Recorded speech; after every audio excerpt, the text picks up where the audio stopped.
There was once a village hidden between two hills where nothing ever changed. Not the trees, not the houses, not even the people. It was called Iluago, the village of time. But the name was not given because time was honored there. It was given because time had stopped. At first, no one noticed. Days passed like any other. The sun rose. The sun set. Children played. Farmers worked. Life continued. But slowly something strange began to happen. The old did not grow older, the young did not grow taller, and the seasons stopped changing. The people became uneasy. This is a blessing, some said. We will never grow weak. But others were not so sure. What kind of life never moves forward, they asked.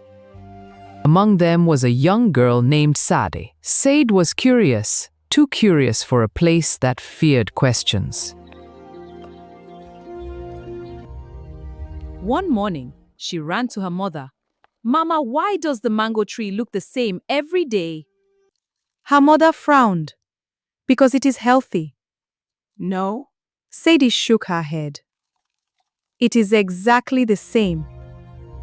That night, Sade lay awake, listening, thinking, watching. And then she noticed something. The shadows did not move. The next day, she went to the oldest man in the village, Baba Leke. If anyone knew the truth, it would be him. Baba, she said, sitting beside him, has this village always been like this? Baba, the old man did not answer immediately. He simply stared ahead as if remembering something long buried. Then he sighed. No, he said quietly. It was not always like this. Sadie leaned closer. Then what happened? Baba Leke looked around, making sure no one was listening. Time was taken, he whispered. Sade blinked. Taken. How can time be taken? The old man's voice dropped even lower. There was a day, many years ago, when the river stopped flowing. Sade's eyes widened. And then a stranger came.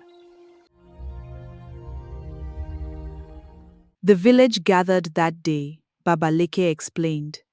The stranger was neither young nor old. His face carried no age. His voice carried no warmth. I can fix this, the stranger said. But nothing comes without a price. The elders agreed. Desperate, afraid, they asked no questions.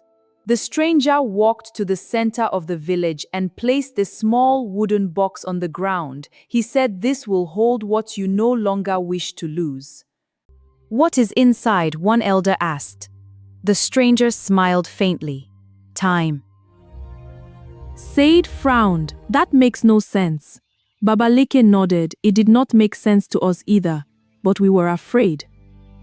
The stranger opened the box, and for a moment, everything changed. The wind stopped. The air froze. Even the sound of breath disappeared. Then he closed it. And just like that, time stopped moving. Sade sat in silence. So we are trapped. Baba Leke nodded slowly. We do not age. We do not grow. We do not change. Then why not open the box? Sade asked. The old man's eyes darkened. Because the stranger said, if you open it, you'll get back what you lost, but you will also face what you tried to escape. Sadie stood up, her heart racing. That means we can fix it. Baba Leke grabbed her wrist. Child, Some things are best left untouched. Thanks for watching, and please like, share and subscribe to Debate TV. But Sade was not convinced. That night she made a decision. She would find the box. The next morning she began to search. Behind huts, under trees, near the silent river. But it was nowhere to be found. Until she noticed something strange. At the center of the village, there was a tree no one ever touched.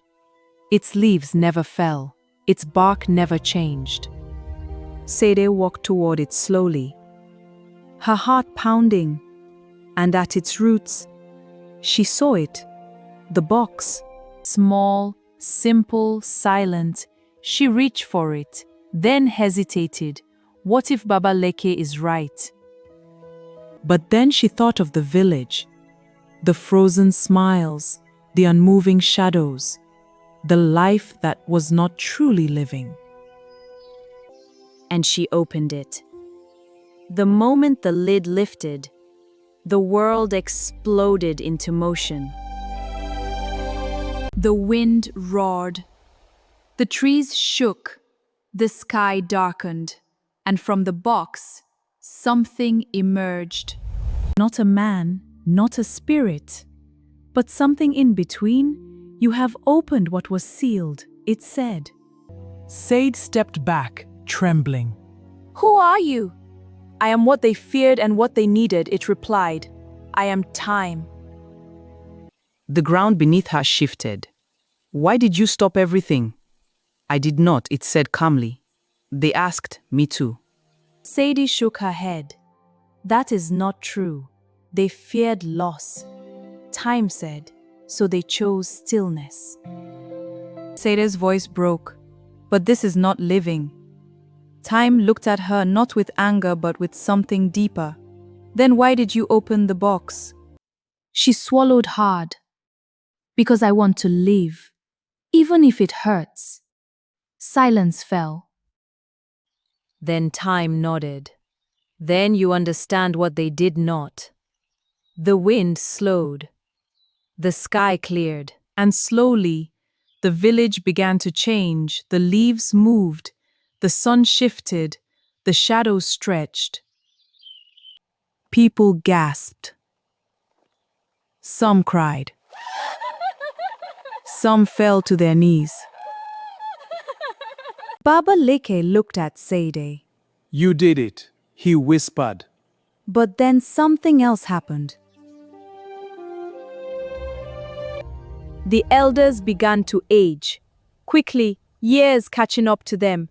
Fear returned. What have you done? One shouted. Sade stood her ground. I gave us back our lives. Time turned to her. You have restored what was taken, but now it must continue. Sade nodded. I understand. Time smiled faintly. Then you are ready. And with that, it disappeared. From that day on, Iluago was no longer the village where time stood still. It became the village where people learned to live fully, to grow, to change, to lose, to love. Every year, on the day time returned, they gathered at the tree, not to stop time again, but to thank it. Because they finally understood. Time was never the enemy. It was the gift. In every ticking moment, Sade's courage still lives, reminding us that a life without change is not life at all. Thanks for watching, and please like, share and subscribe to Debate TV.